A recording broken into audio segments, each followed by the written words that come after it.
You may be surprised to see the home phonograph this early. However, by now, the phonograph, also called a gramophone or graphophone, is decades-old technology.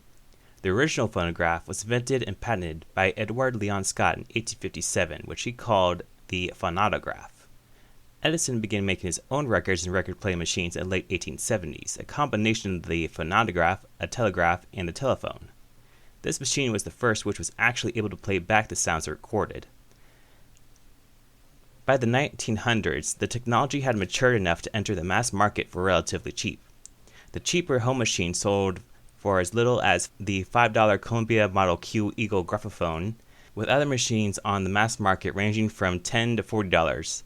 In today's money, that's a range of $190 to $1,500. There was even a $3 Victor toy in 1900, a phonograph made to be small, cheap, and a simple version, perhaps marketed towards children, which would be about $114 today. I'm a man who loves music, so I would have seen it worth saving up some money for a cheaper system. It was around this time that flat records for these phonographs/gramophones were beginning to be mass-produced, but the market still favored the cylinders. Each tube would sell for about 50 cents each, around $19 today, which is pretty comparable to the vinyl records we see on the market today. Now, the phonograph, also known as the record player I have in my home, is corded electric, and this particular one would not come around until much later. Earlier phonographs functioned much differently. You still had the needle and the spinning of the record, but these machines would be hand-cranked powered. One would turn the crank or key to build up tension, which would slowly release and turn the record arm. Some at this time ran on rechargeable batteries, but these would not see popular use aside from wealthy individuals in urban areas, as the batteries were very messy and the machines were very cumbersome and expensive. On older phonographs, you'll notice a large horn. These were used for sound amplification, as internal sound amplification would not be introduced until much later on. So how would one use one of these? Well, that really depended on the manufacturer or model. Edison's phonographs used cylinders, and some of his machines were also dictation devices. In contrast, many machines designed by the Voltalab had vertical turntables for discs. Each machine was different because the technology was so new and there were so many people out there trying to make better machines than everyone else for a lower cost. This resulted in a large variety of machines, some using cylinders, some using discs. Some used rechargeable batteries, some were crank-powered. Some records' grooves were cut vertically while others were cut horizontally. Some records were cut on tin while others were cut on wax, so on and so forth. Let's say that we had one of the cheapest models mentioned today, the Columbia Model Q Eagle graphophone. In order to use this device, we would first select our cylinder.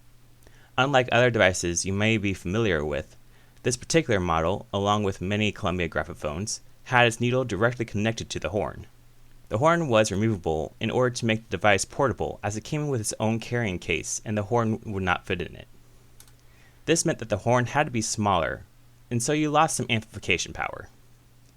You need to remove the horn and lift the needle away from the rotation arm in order to place your cylinder. Next, you would slide the cylinder onto the rotation arm and place the needle at the right end of the cylinder and replace the horn. Finally, you would crank the machine using a key on the side to build up energy and flip the switch to release that energy to get the arm rotating. Once that was done, you would simply step back and listen to your music. A cylinder only had enough space on it for a single song, about 2 to 3 minutes of recordings. The same was true for disc records at the time. This is the reason why songs, especially older songs, are typically just a few minutes long. If they were any longer, they would not have fit on the record. We only see songs start to increase in length as recording technology improved, but old habits die hard even in the music industry, as the average length of a song is still little more than 3 minutes. As technology improved and discs won out over cylinders, records would go from single recordings on one side to multiple recordings on both sides.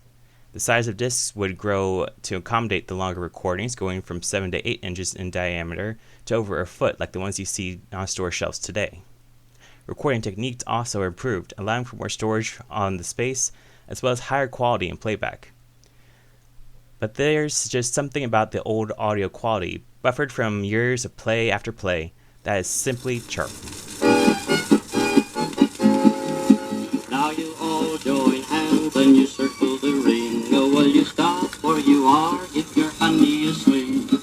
swing that little gal behind you.